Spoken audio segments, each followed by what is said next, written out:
যোৱা দুদিন ধৰি অসমৰ ঐতিহ্য বহন কৰা এটা 100 বছৰ গৰকা এটা অনুষ্ঠান অসম সাহিত্য সভা, যাক আমি বৌদ্ধিক এটা সংগঠন, বৌদ্ধিক এটা অনুষ্ঠান বুলি কওঁ।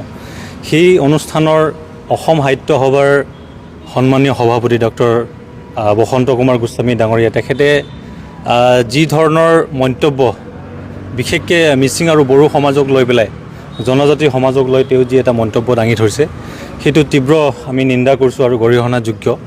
কাৰণ অসম সাহিত্য সভাৰ নিচিনা 100 বছৰ গৰকা এই অনুষ্ঠানটোত বৌদ্ধিক সমাজক নেতৃত্ব দিয়া এই অনুষ্ঠানটোৰ শীৰ্ষতম একদম সভাপতিৰ নিচিনা এটা পদত অলংকৃত কৰাৰ পিছত তেখেতে অসম যে এটা সকলো জাতি জনগোষ্ঠীৰ সমন্বয়ৰ এটা কেন্দ্ৰ, এটা ৰাজ্য, তেওঁ সেই কথাটো বুজি নাপায়।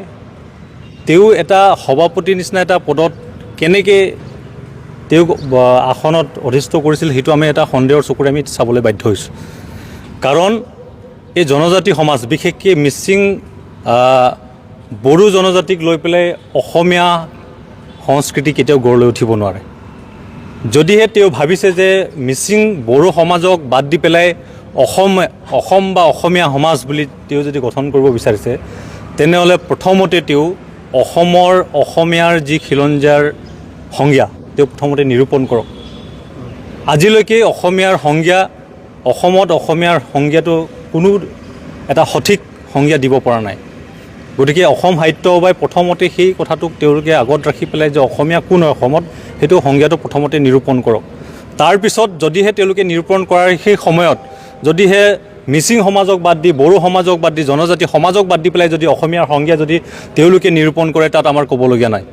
কিন্তু তেখেতে যি ধৰণৰ এটা জনজাতি বিদ্বেষ মনোভাৱ লৈ পেলাই তেওঁ কৈছে যে আজি যি আমাৰ যি সাতামপুৰীয়া যিটো সমন্বয়, যি সম্পৰ্ক, আজি অসমক আমি যি ধৰণে এটা আগুৱাই নিয়াৰ স্বাৰ্থত আজি এই জনজাতীয় সমাজে যি ধৰণে কাম কৰিছে, অৱদান আগবঢ়াইছে, আপোনাৰ ৰূপনাথ ব্ৰহ্ম, ভীমবৰ দেউৰী, যাৰ লগতে আমাৰ মিচিং জনগোষ্ঠীটোৰ যিহেতু অসম সাহিত্য সভাৰ নিচিনা এটা অনুষ্ঠানত নাহেন্দ্ৰ পাদুন তেখেতে প্ৰধান সম্পাদকৰ দৰে এটা দায়িত্বৰ ইতিমধ্যে বহন কৰিছে।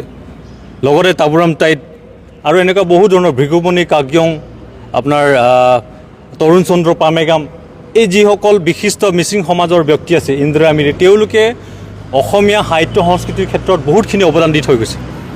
তেওঁলোকে নিজৰ মিচিং ভাষাতে ইমানখিনি যি অৱদান আগবঢ়াব লাগে সেই অৱদান আগবঢ়া নাই। তেওঁলোকে অসমীয়া ভাষাত এই অসমৰ সংস্কৃতিক তেওঁলোকে বহুতখিনি অৱদান আগবঢ়াই গৈছে।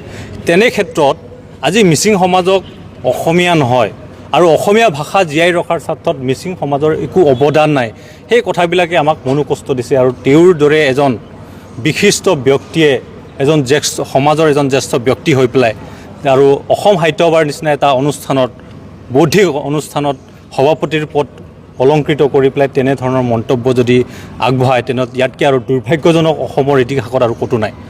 আমি পূৰ্বতেও বহুত সভাপতি পাইছোঁ, কিন্তু তেওঁৰ দৰে এনেধৰণে কোনো ধৰণৰ চিন্তা চৰ্চা নকৰাকৈ জনজাতি বিদ্বেষ মনোভাৱেৰে অসমত এটা যি এটা ভাতৃঘাতী এটা যি সাতামপুৰীয়া সম্পৰ্ক আছে আমাৰ সমাজত, তাক এটা বিঘ্নিত কৰিবৰ কাৰণে তেওঁ যি ধৰণৰ এটা প্ৰচেষ্টা তেওঁ আগবঢ়াইছে, যি ধৰণৰ তেওঁৰ বক্তব্যৰ জৰিয়তে আমি ওলাই পৰিছে যে তেওঁ যে অসমত এটা জনজাতি বিদ্বেষ মনোভাৱ তেওঁৰ আছে।